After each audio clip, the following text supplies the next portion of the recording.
Bueno, acá les traigo la tercera historia, aunque en realidad van a ver dos historias en este vídeo, pero yo la voy a contar como una porque son cortitas XD, espero que lo disfruten, y el avatar que voy a usar ahora va a ser el monstruo de Dantes Inferno.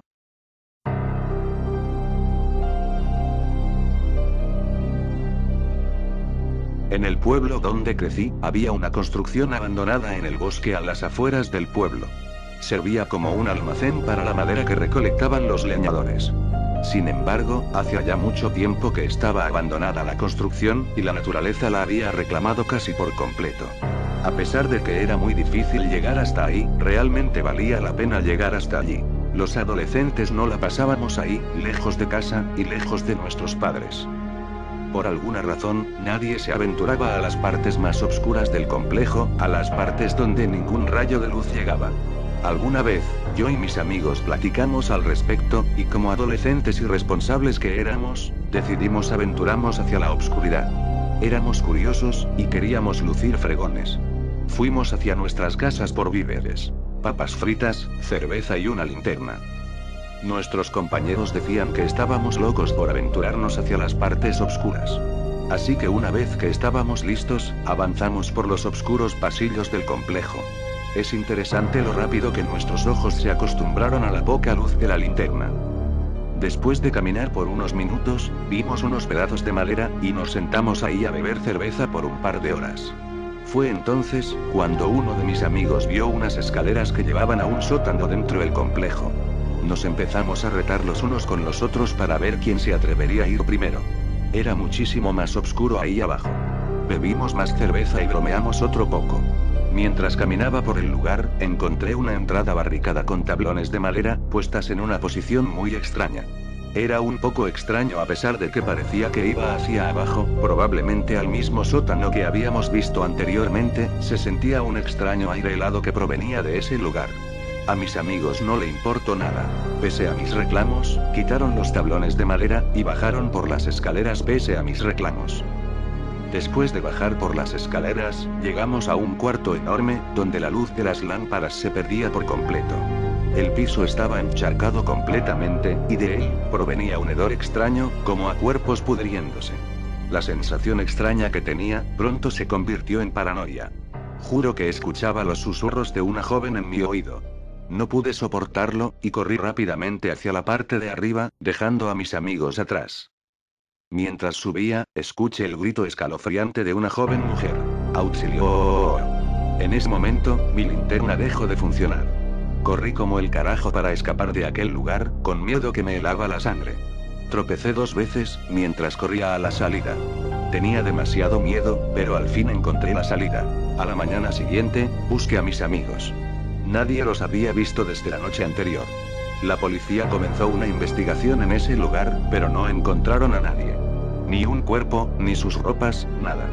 Era como si se hubiesen desvanecido. Años después, tiraron el lugar. En el centro del lugar, cerca del sótano, encontraron la osamenta de lo que parecía una mujer de tamaño pequeño. Parecía que alguien la había atrapado en ese lugar, y la había dejado sola, acompañada de sus gritos solamente. Como si la hubiesen atrapado en ese lugar, y la hubiesen dejado morir sola, y olvidada. Y a la fecha nadie sabe nada de mis amigos.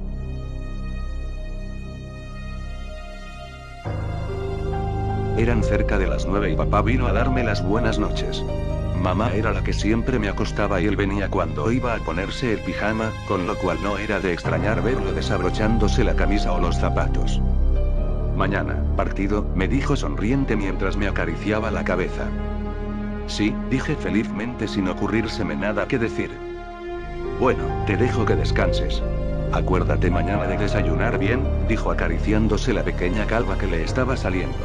Cada vez que mi padre me daba un consejo, se me quedaba grabado en la cabeza. Se despidió con un beso en la frente y cerró la puerta. Era extraño, pero cada vez que la puerta estaba cerrada, sobre todo de noche, no parecía mi habitación.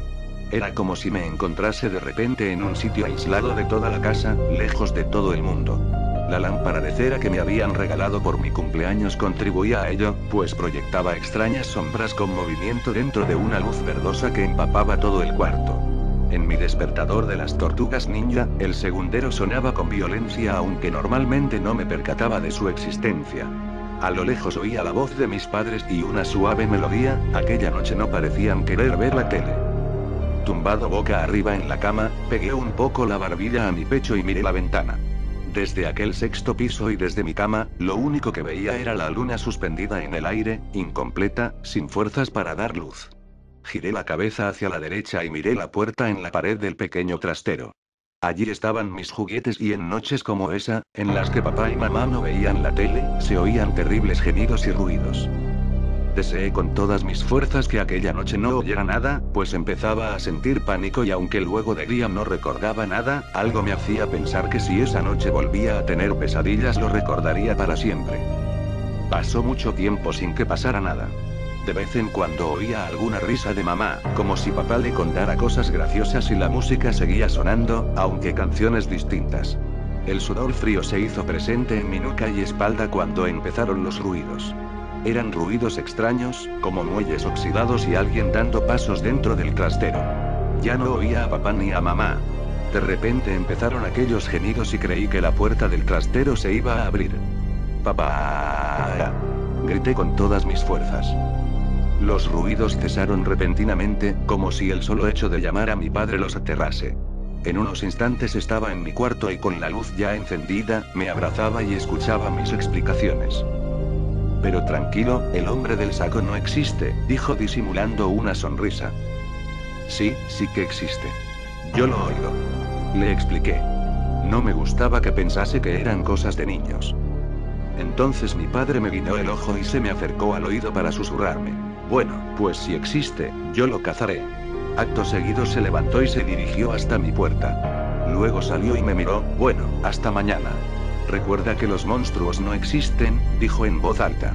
Luego volvió a entrar en mi cuarto sin hacer ruido y cerró la puerta. Se sentó en la esquina de la pared de la puerta y la del trastero y se llevó el índice a los labios, indicándome que guardara silencio.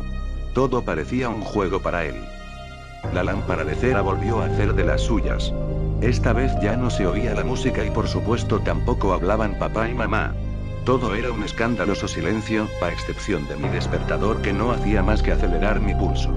Tic-tac, tic-tac, tic-tac, tic-tac. La luna aparecía y desaparecía tras mis párpados y estos parecían más pesados cada vez. Pero cuando estaba a punto de dormirme, los ruidos comenzaron una vez más y miré con los ojos como platos a mi padre. Papá no me miró pero puso la cara que ponía cuando el mando de la tele no funciona. Se puso de pie y dio 2 pasos, hasta quedar delante de la puerta del trastero. Los gemidos empezaron y mi padre, sin pensárselo 2 veces, abrió la puerta del trastero. La luz de la lámpara de cera no parecía entrar en el trastero y la oscuridad era más recalcada en él. Al abrir la puerta, los ruidos se agigantaron un poco y yo comencé a estremecerme en la cama. Papá se giró y puso de nuevo el índice delante de su sonrisa, como si no quisiera que lo sorprendiesen porque estaba a punto de gastar una broma. Entonces algo brilló dentro del trastero y escuché un pequeño silbido. Un segundo después, la cabeza de mi padre, desprendida del cuerpo, chocaba contra la lámpara de cera, haciéndola añicos y todo se envolvió en oscuridad. Fui incapaz de reaccionar, me quedé petrificado mirando la forma negra en el suelo que era la cabeza de mi padre. En la penumbra empecé a escuchar un goteo y pensé que era de sangre. Algo salió del armario y al andar hacía aquellos ruidos extraños que se oían en el trastero y resonaban con estrépito en mi cabeza. Avanzó hasta donde yo miraba, cogió la cabeza de mi padre y la metió en un saco que arrastraba y donde parecía llevar otras cabezas. Luego volvió al trastero haciendo los mismos ruidos y cerró la puerta tras de sí. En breves instantes mi madre entraría en mi cuarto para ver si todo iba bien y encendería la luz. No tenía ni idea de cómo explicarle lo que había sucedido.